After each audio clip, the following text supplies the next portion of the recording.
You're listening to Tech Nest, the PropTech podcast. In each episode, you'll hear from PropTech founders, investors, and industry veterans on how they're using tech to change the way we buy, sell, and invest in real estate. Discover market opportunities, interesting data, growth tactics, and trends driving the industry forward. This isn't just another podcast about making money in real estate. This is about how we live. And now your host, Nate Smoyer.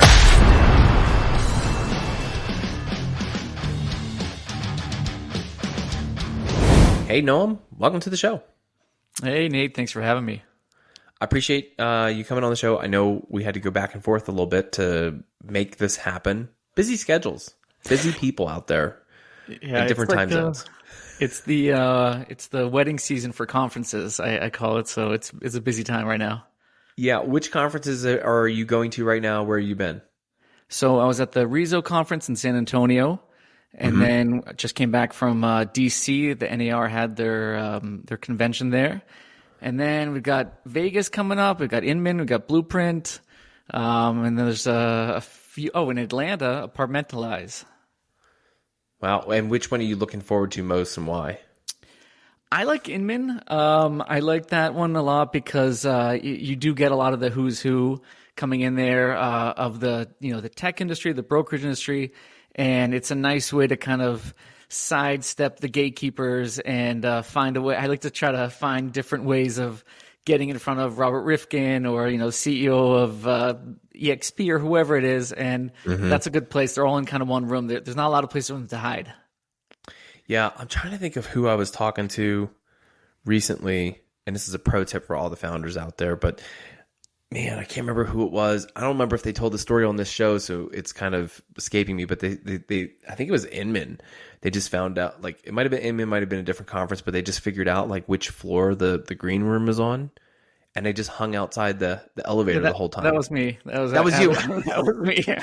Yeah, it was Inman at the first Inman. I was lucky enough to be on the stage to speak for like the New Kids on the Block. And so I realized that they put you in the green room, and then there's kind of like a little side alley outside the green room, and that's where all the big, speakers go. So for the rest of the Inman event, I just kind of stood in that alley and picked off people. But then in Inman, New York, I hope people at Inman aren't listening because I don't know if they'll like this, but I just stood in front of the elevator right when they finished getting off the stage, and I was literally doing elevator pitches on the elevator to all the big CEOs, and I was able to get a little FaceTime with them.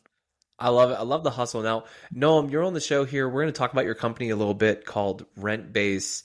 It's a solution that, as you describe, is helping agents, brokers automate the leasing workflow, as well as discovering sales opportunities. There's kind of two pieces to this. And so let's go ahead and jump right in a little bit. I want to talk a little bit about this. First, starting from the top, how many tools right now does the average leasing agent have in their tech stack just to do their day job? So when I was a real estate agent, I was an agent in Boston for over a decade.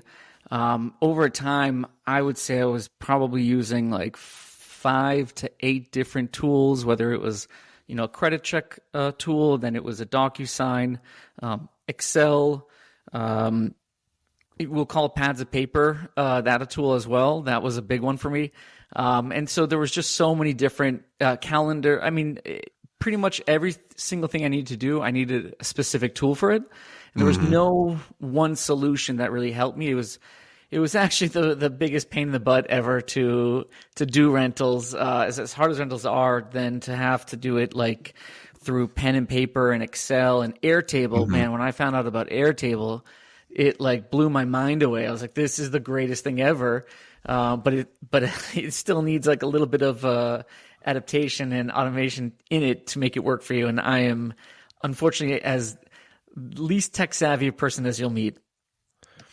Non-tech founder leading a tech company. How does that work out? Where did you find the resources or the knowledge to really get up off the ground then? So I guess I can Well, first of all, you need to get a really good tech CTO. You need to get someone who's amazing at that. And I lucked out and I got probably one of the best in the business I could grab. He was one of Zillow's original first technical hires. He was there for 16 years. He pretty much touched on and helped build nearly every single product in Zillow. And at some point, after 16 years, kind of felt like he had done as much as he could, and wanted to expand into a bigger role. And I was introduced to him by an investor, and we just hit it off. And so that's that part. He's able to understand. I can kind of explain to him, like, I really want something to do this and that, and I'll draw like stick figure solution, and we work on it and iterate. And then, to me, I don't feel like I'm rewriting the wheel. I'm not building like a metaverse. I'm just doing what I thought I really wanted and wished I had as an agent, that just to me seemed obvious and simple. And then, he puts in the smarts and the AI and all the cool buzzwords. He does that. All the cool buzzwords. I mean, it's a little bit more than that, especially these days, because I think we're finding more and more there really is real AI as part of something. But you guys have you started RentBase in 2020, correct? Right. Okay, so what did you start with? Because there's multiple tools and you cover quite a large piece of the customer life journey, if you will, for renters, right? So that the agent can do their job best. But where did you start in building out tools? So it started, in the beginning, it really just started with helping pre-qualify the leads and building a little bit more of an automated way to qualify my leads. Because when I first started, you'd post a listing on Craigslist and you'd hope to get, 5, 10 leads and try to close one of them. That was before Zillow. Then Zillow and Realtor and Apartments.com, they kind of busted open the whole issue with leads. Became, instead of needing leads, you had too many leads. I'd get 50 to 100 inquiries within 24 hours. And the make or break of a real estate agent is using their time wisely to close a deal as soon as possible. So if I have 50 leads, I need to make sure that I'm only working the ones that are the highest probability to close a deal. So I would have to do a really good job pre-qualifying them. That means asking, again, it seems trivial, but these are questions that over time, like, you realize you have to ask, when are you looking to move in? Because they call you on a June rental and they're looking to move in August. Do you have any pets, must-haves, deal breakers, things of that nature? There's a lot of different questions. It's like a 10-minute phone call. And so we automated that. And just by doing that, eating my own dog food, I saved around 15 hours a week in the span of like 6 months time frame, just qualifying them through RentBase. After that, we built out the listing management tool, a little bit of the CRM to follow up and to keep track of all your leads and your landlords. But always the leads aspect was really the low-hanging fruit that agents and the renters really liked the most. And so we doubled down on that because one of the things I felt I had a little bit of a niche as an agent was being able to turn my rentals into sales. So every year, a past tenant, I'd try to keep up with as many of my renters and figure out when they're now looking to buy, and then be able to say, okay, now let me help you buy your home. Or in that pre-qual conversation I was telling you about, I would have 1 to 3 times a year where having that conversation, I'd discover that, or I'd educate my lead to realize that buying is more relevant for them than renting. And so instead of looking to rent a $2,500 rental, we'd end up pre-qualifying them for a sale and then buying an $800,000 house. And so that aspect is what we've been building the last year, especially with the bringing on of the Srinivas, the CTO, building out that algorithm and really understanding and nurturing those leads into sales, so that if an agent's going to do a rental, it's got to be worth their while. It's got to, the ROI has got to be really strong for them. And so it's not just that one rental commission that's a nice check. It's nice to have, but it could turn into another rental, or even better, it can turn into a sale, and to not leave that money on the table. I believe agents are, probably around $30 billion are being left on the table because they're not focusing on rentals and all the opportunities that rentals That's bring you. total commissions for like what, all available rentals? Correct, right. Total market commissions out there. Wow. Have you ever, if someone comes to you and like, yeah, we're thinking about buying next summer, but it's January. They're looking for a January move-in, right? So clearly that doesn't line up with the 12-month lease cycle. Do you try and do you get them into a 2-year lease, but then try and negotiate them out early to get the transaction? Is that worth your while as an agent, or does it not work like that? Well, I always just saw challenges, and I was like, if that's hard to do, then I'd be like, oh, this is exciting, let me try it. I just am a little bit of a different beast. I'd find little challenges. Sometimes even if I knew I was going to get a deal and they wanted, their budget was $3,000, and I was going to get the deal, I still would try to shoot for $2,900 and just beat down the price a little bit, just because it's more exciting that way. But in your question, I'd probably go for an 18-month rental. Probably not do a full 2 year. And in many cases, landlords want to be on the summer cycle or spring cycle. It's to their benefit. Yeah. So if they didn't know that, I would explain it to them and then say, okay, let's get them in May or June and go from there. So, and then are you thinking about that with like every new renter? If it's like, okay, let's find out when they want to buy, if they want to buy, and then you're kind of putting that in at the very start. You haven't even signed a lease agreement, but you're kind of at the start qualifying, like, what's the future value of this customer? As an agent, was that automatic to you in asking and discovering those kinds of things?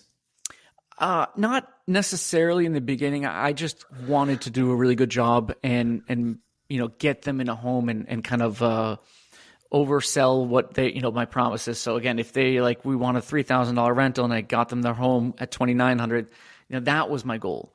After that, if I did a good job, I thought that they would, come to me for referrals or come to me when they wanted to buy a house. That was kind of the intention, is just do a really good job. Then I realized, it's not even their fault if they forget a year down the road or 2 years, they rent for 2 years and then they're ready to buy. If I haven't contacted them, if I haven't, stayed top of mind with them, they just won't remember, no matter how good of a job. They'll be like, that guy, what was his name? It had a lot of vowels in it. And, they would not remember to call me. So then I realized it's do a really good job, but also then maintain the contact and maintain that those touch points, because that's how you can then turn them into a sale. And for the most part, unless you're working with college students, they are going to turn into a bigger commission. I mean, I think it's around 64% of renters say they're going to consider buying within the next 3 years.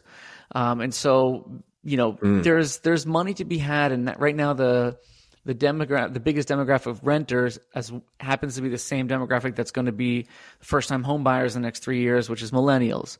So that to me is, if I market and get some millennials, in my rent-based pipeline, I just know do a good job and the money will show up.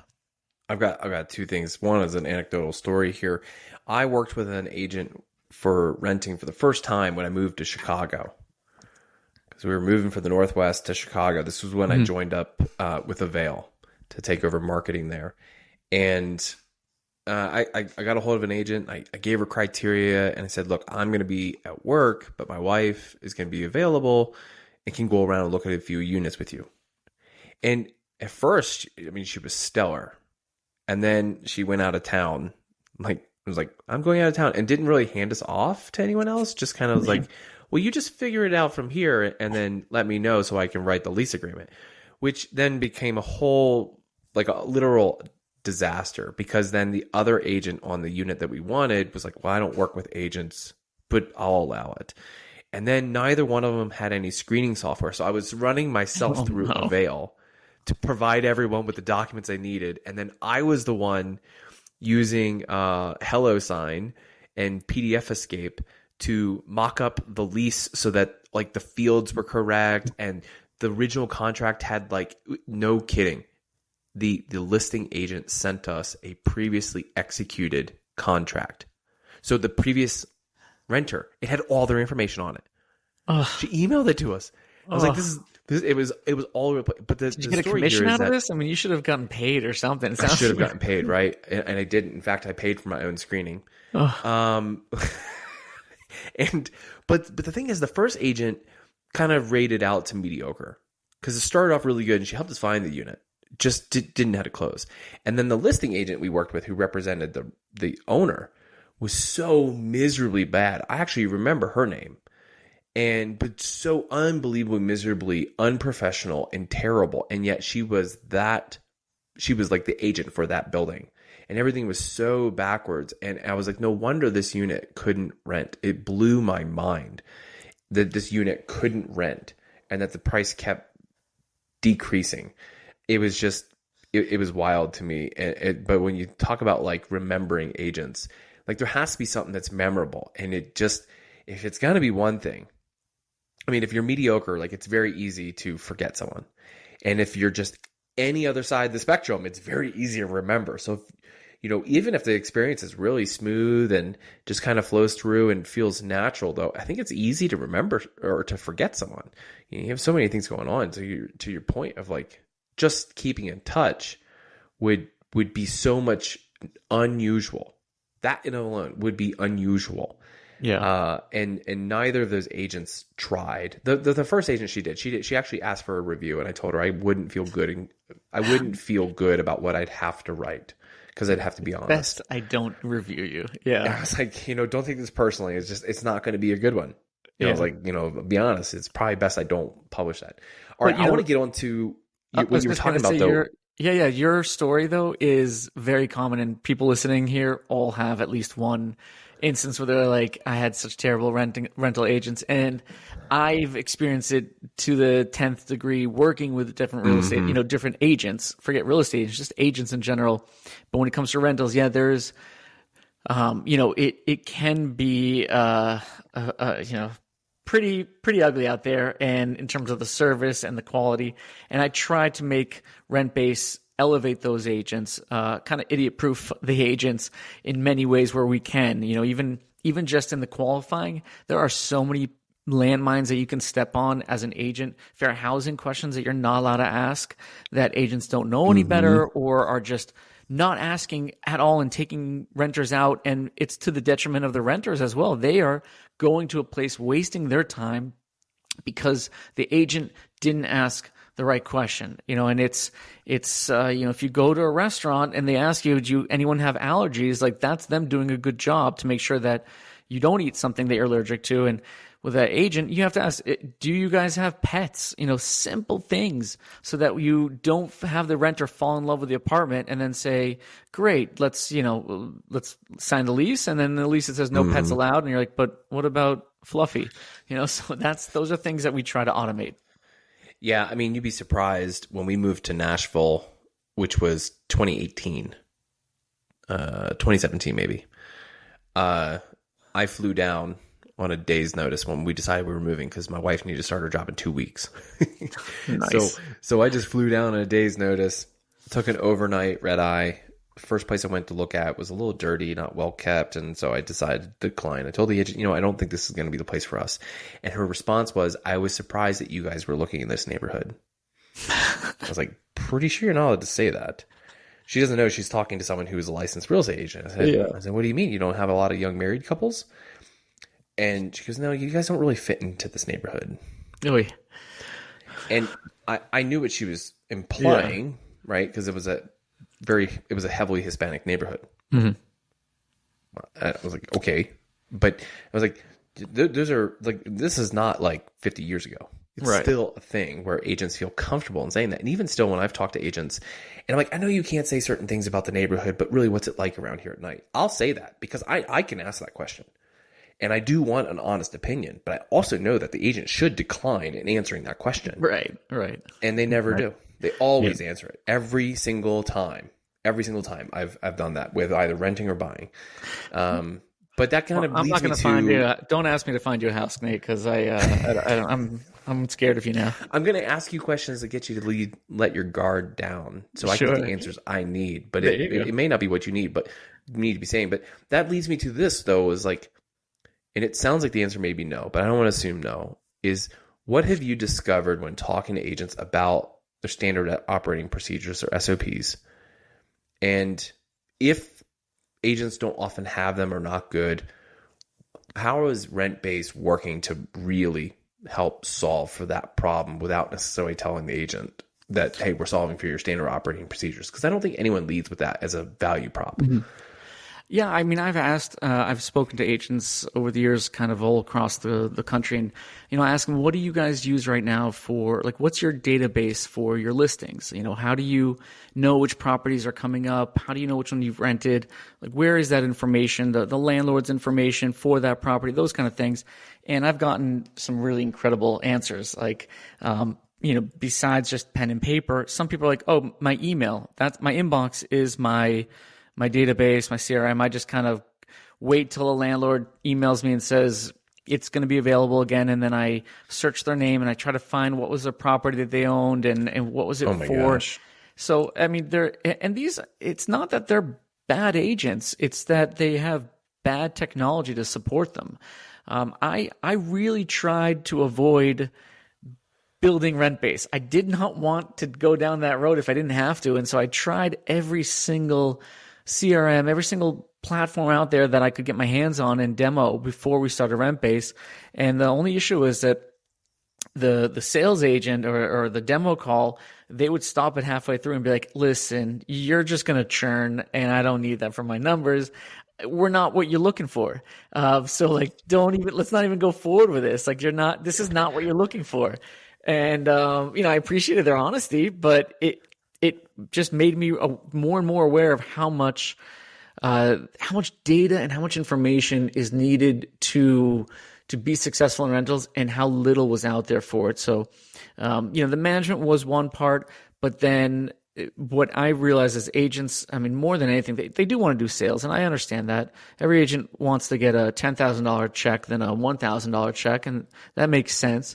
Problem is they're spending so much money on different, lead gen and trying to buy ads and close those deals, where I was able to do almost $30 million in sales out of my rentals because I had an organic built-in lead gen pipeline from my renters. If I nurtured them correctly, if I farmed that correctly, however we want to call it, then I could make money from them.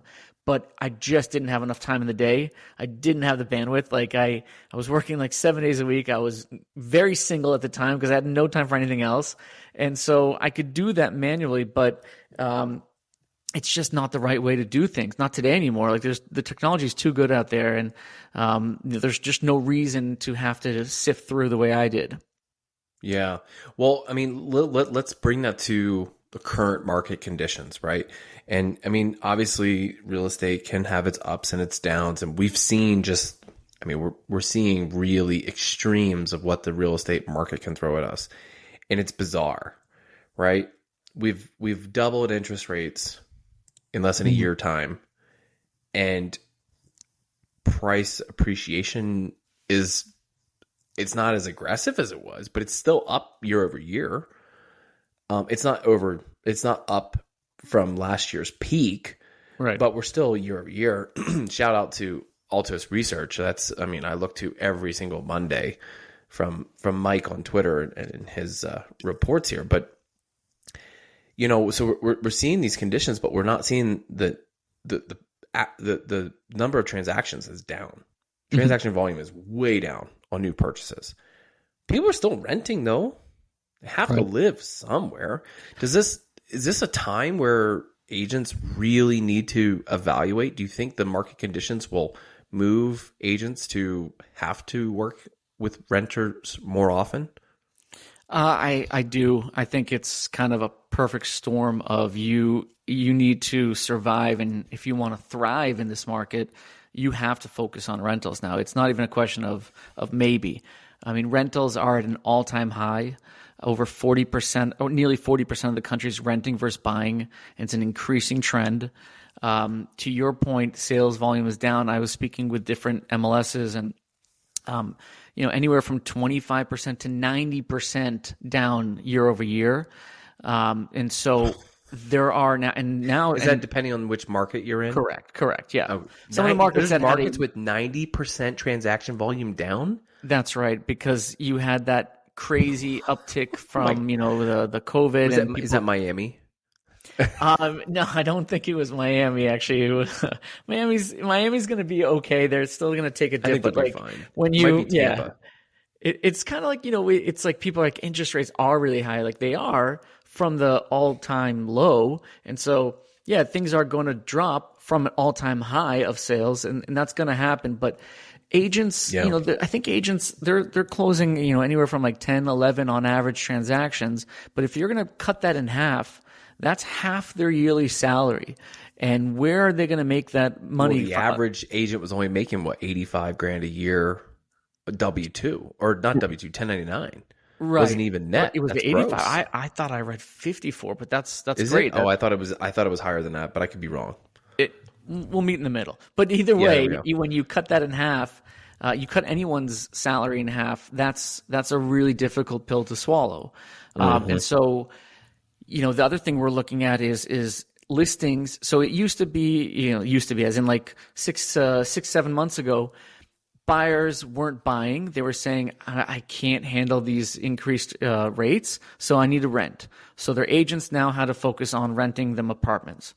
But at least they had their listings. Now, listings are going down at a higher rate than ever in terms of going off market or being canceled or simultaneously being put on MLSs as a rental. So listings that, maybe the owner is like, I want to sell it, but shoot, I want my neighbor's price that he got a few months ago is not going to get that price. They've got incredibly low, they've got like either no mortgage or 2% on their mortgage, and rental rates are so high. The median rent is at an all-time high as well.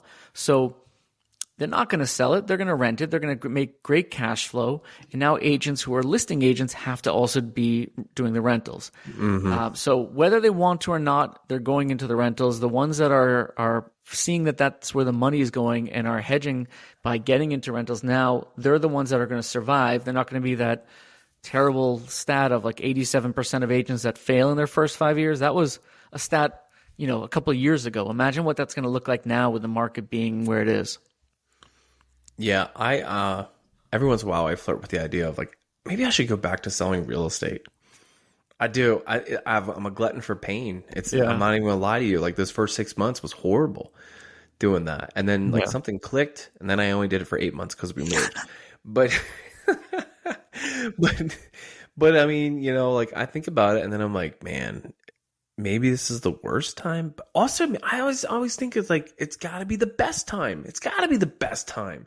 Hard, I'm with you. Yeah, definitely. I'm with you on that. But if everyone else is experiencing the exact same pain, then it's probably something down to just pure execution and systemized and standardization.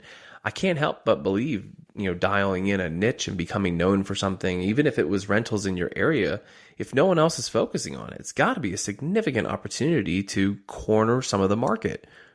100%. I mean, I started my real estate career in 2008. So just, peak Talk about amazing. pain. Oh yeah, just the worst. And everyone was, like, oh, you're in real estate. Oh, is that really bad? Oh, like, that was the first thing was, oh, you're in real estate. And I'm like, actually, I'm loving life right now because I was doing rentals and I was really crushing it because everyone else that was just banging their head against the wall and trying to get that sale and doing REOs. Yeah, it was awesome, man. It was great. Like I was closing, at one point I was doing like 15 to 20,000 in a month in rental commissions in my first year, like first few months on the job, and other people were struggling really hard to get their sales, and I felt for them, but the water was warm and they didn't want to jump in. I was like, all right, I'll just be here by myself. I'll do the rentals. Like, you stay away. I'm fine with that. I like that. Well, I was warned. I'm jumping in. All right, I want to get to one more thing before we move on. Sure. I want to get back to the nurturing your database from renter to buyer. Okay, so we kind of simplified this, right? So being in touch. Okay, But what does that mean? What is RentBase doing differently than other platforms or tools that genuinely is helping cultivate these leads, which, as you know, especially if they're first time buyers, they can be anywhere from 6 months to 24-month lead time before they're genuinely ready to pull the trigger. So what are you doing differently to really give the agent the advantage to win that deal? Well, it does start with, having the benefit of some experience in this. I ate, slept, breathed rentals for so long. Like when other agents would kind of graduate out to sales and drop their rentals off, I never let them go because I saw them as such a good moneymaker. And so having that experience of, I don't even know how many thousands of leads I've qualified over the years, building that into we call it the rental passport, the pre-qualifying tools, that gives us the right baseline data that we need. And then we enhance that data throughout the year. There's different touch points. There's different information that we collect, secret sauce wise throughout that year to enhance that data. And then also with third party data sites that we can take that and kind of build a profile of this is what it looks like when you are a renter that's looking to buy. And you're right, it's not always going to be that, they rent 1 year and the following year all of them are going to buy. It could take 2 years, it could take 3 years, but it compounds. So year 2, you might get those first, I call it kind of like the foam on the top, the good rental leads that, I would turn them on that first phone call into a sale. RentBase will discover that for you, and there'll be a low number, but then last year's renters, some of them will convert, and then that goes into that year. And then the following year, you've got 2 years ago, plus last year, plus the foam on the top. So the more you're doing rentals, the more that flywheel is turning, the more you're going to be able to get additional sales. You just don't need to, this time you don't need to give up your rentals once those sales come in. I love it. Yeah, so cash is king here, data is king. Or data is cash. Data is cash, cash is king. Cash is time. Time is money. Money is data. I love it. I think we can build a rental. We've got it. Nailed it. Done. Yeah. Sold. All right, Noam. We're going to shift in here to bottom segments of the show. First one here I like to call is For the Future. For the Future is when I get to ask each guest who comes to the show to give their best predictions based on the following 4 questions. All right. Noam, are you ready to play? Let's do it. All right. Question number 1. What does RentBase look like 1 year from now? RentBase 1 year from now, where we're going, there are no roads. Some listeners might get that. For a year from now, I'm hoping that our team is going to be at least double. And we are looking to continue to expand into additional MLSs.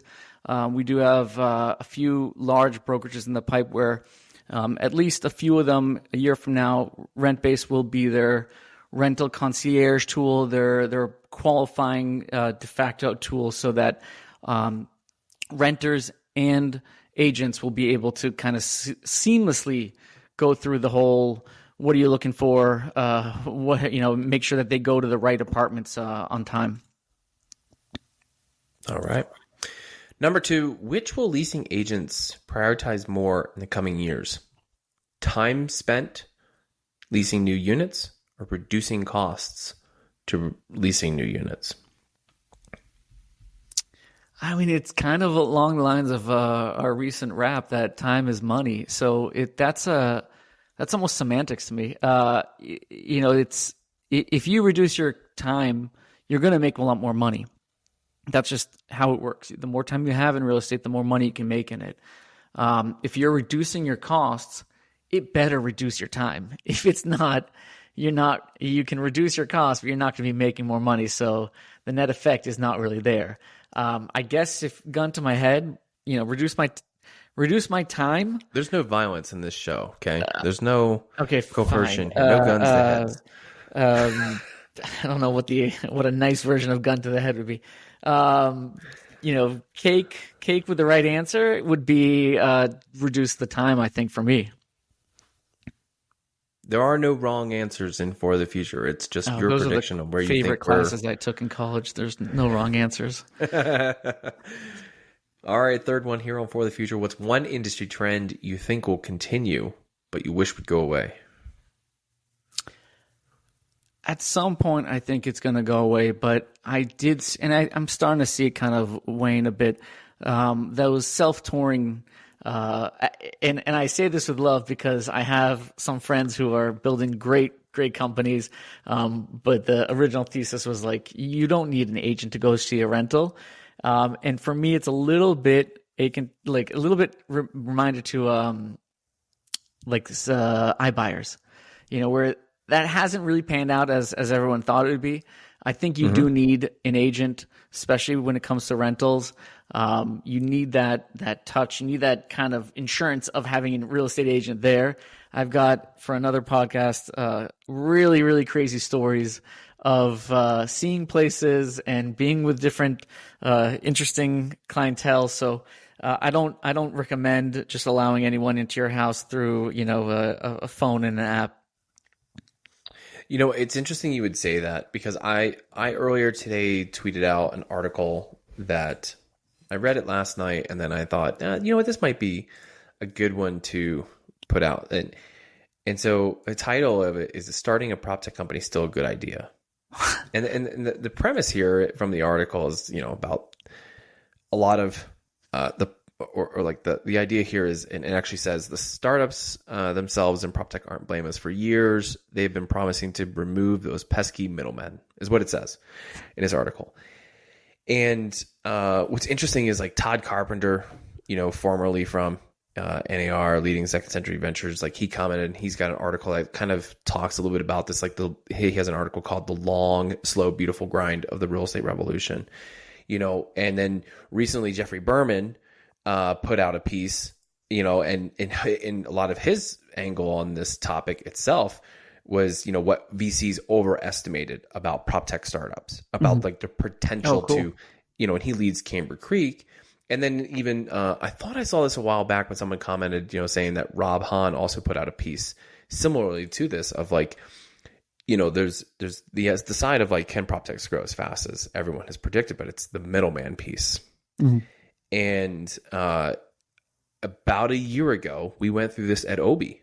We sat down and we started talking about positioning and messaging, and I was there for not even 2 months at the time. And our head of brand, who's awesome, Grace, and she comes to me and she was like, "Hey, we really shouldn't talk about removing the agent." Because we had some of this old copy. It was remnant copy of, like, no tedious paperwork and no back and forth with agents. And we're like, hold on, agents aren't the enemy here. A lot of people really do genuinely want to work with an agent. They want to work with the quote unquote pesky middleman.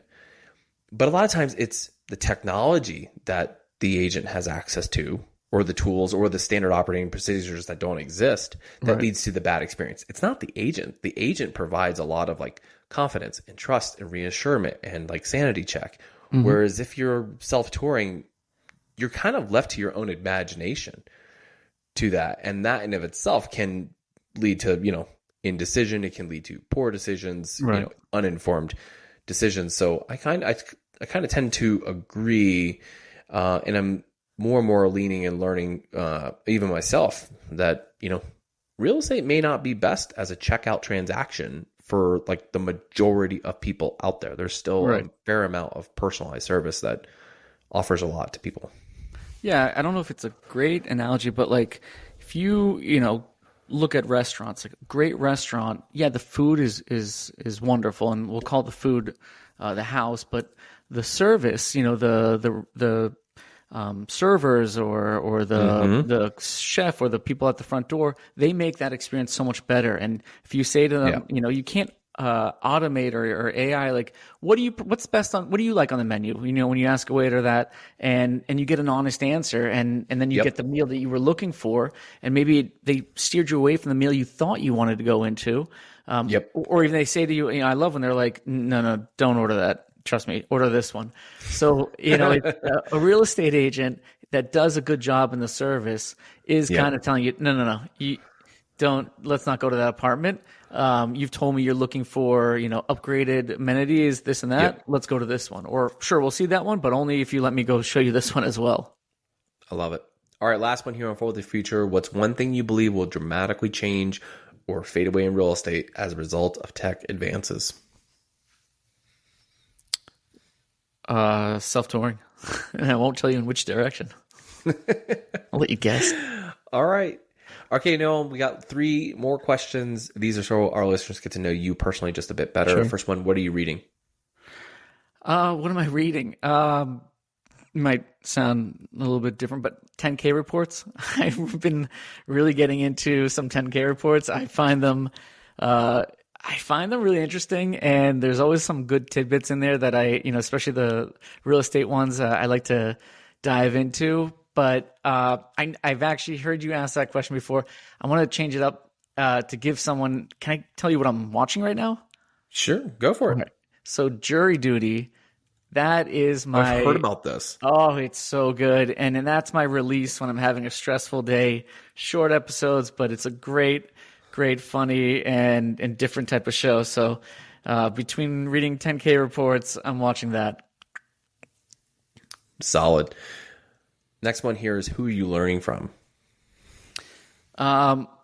A mutual friend of ours, Ryan Kuhn, the CEO of Avail. He's someone I've known for some time now, and he has been an amazing guy to just touch base with, and even down times, good times, and then other people in the industry that I've just been fortunate enough to meet, and guys like Dave Conroy from the NAR, different CEOs. I think CEOs, they're people that I've gone on pitch battles with, and we've become friends now on the conference circuit tours. Those are people that I think are awesome to learn from. Yeah, and I think Ryan is maybe one of the more underrated CEOs in our industry. They were early in their idea. I still think Avail, we were way underfunded, and we punched way above our weight. I'm biased in that opinion, of course. Yeah, but and I know how the sausage was made, but that also is one of the reasons why I have a very similar view and thoughts for Ryan, as just one of the hardest working but smartest in the industry. I think way underrated, and also one of the nicest dudes you'll ever meet. So that too. Yeah. He commands a presence for sure.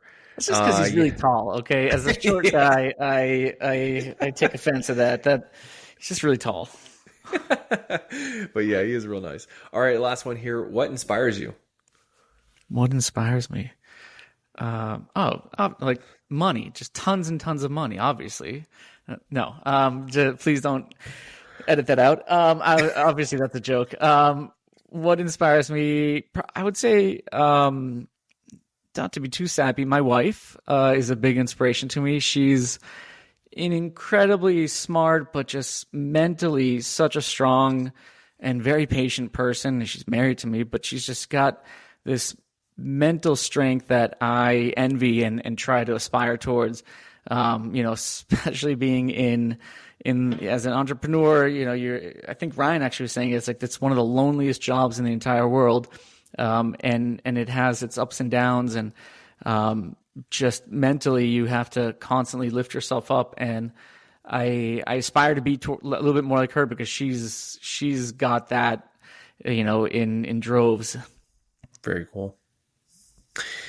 Noam, this has been great. I really appreciate your time. Thanks for coming on the show, sharing about RentBase, but also getting into the nitty gritty of what's happening with real estate agents, opportunity in leasing, and then taking renters from just renters, nurturing them, becoming buyers of tomorrow.